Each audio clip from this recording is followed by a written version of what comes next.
আমরা থাকি মক্কা শহরের অলিউল আহাদে।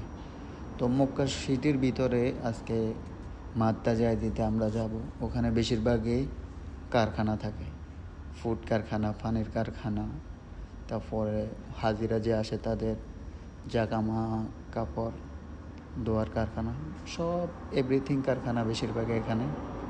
তো এই কারখানাতে আমরা যাব। ওদিকে দেখেন, ওটা হচ্ছে ওয়াশিং মেশিন। ওটা ভিতরে শুকায় ডাই মেশিন। এটা ভিতরে শুকায় আয়রন করে একবারে ক্লিয়ার।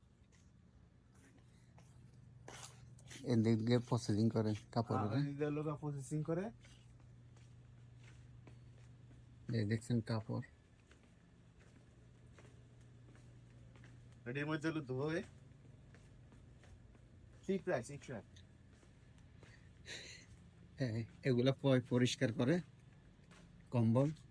এই এখন ভাবনার বিষয়, এত কম্বল আসে কই থেকে?